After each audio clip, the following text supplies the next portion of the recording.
Good day, class. My name is Zach Howard, and we're going to be talking about Thomas Jefferson and his legacy in American history, and really world history too, I guess. And so now Thomas Jefferson had quite a bit of great accomplishments in American history, and so assessing his legacy can sometimes, maybe to the common person, seem like a no-brainer. And but however, like most of us, and we're all sinful, and we all have parts of us that we're flawed in, and maybe we come across as hypocritical and contradict ourselves in some ways. And so Thomas Jefferson was he was a lot of the same.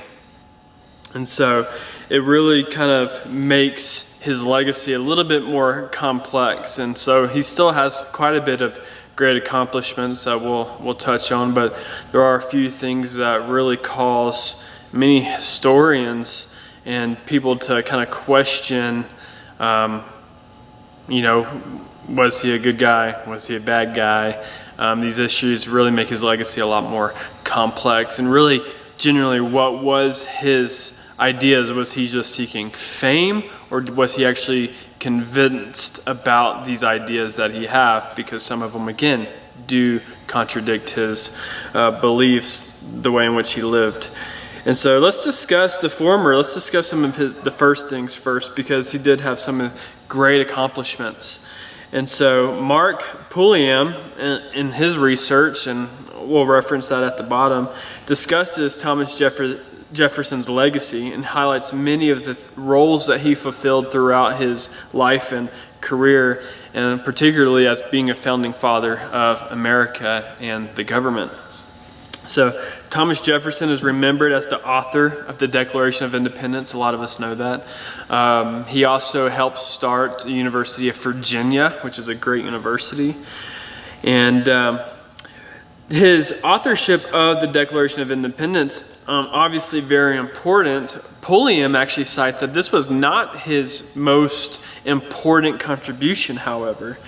He actually served 2 terms as president. He served as a Secretary of State and even played a prominent role in the Louisiana Purchase. And so Pulliam actually says that these actually in some ways are greater contributions than the writing of the Declaration of Independence. One of the positions that Jefferson is known for is empowering people. And he was a huge endorser of self-government and for the government down at the state levels to govern more locally. He was a huge endorser of self-government. This position is what helped him articulate the Declaration of Independence, but also just communicate the American ideals. Peter Onoff, another historian, discusses Jefferson, and he states, Jefferson has been a great democratic icon precisely because he is so eloquent in articulating the fundamental tensions in American and their understanding of the people's power. And so essentially meaning that he was brilliant in communicating the profound desires and ideals that America was established on self-government, and seeing that it was not intended to be run by an upper class or the rich people, so to say.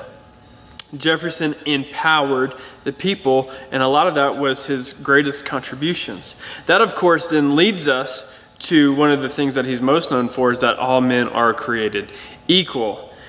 And so, which then brings up the conflict in mind, is when discussing Thomas Jefferson's legacy. Now, before we get into this, I want to personally say that we all have bad sides. We all have things that are inconsistent, things that we do that are inconsistent with our beliefs.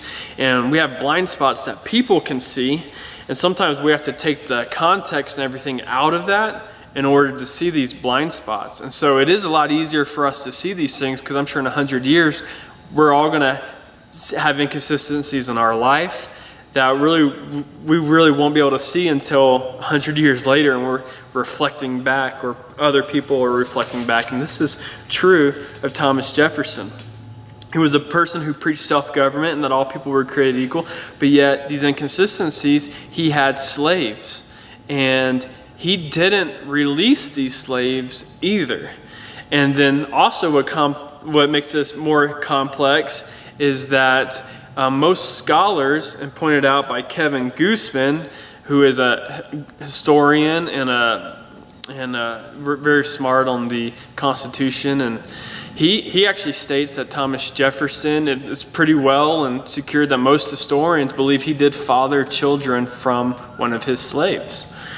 And so this brings up that inconsistency about all men are created equal, which then complicates what his legacy really is.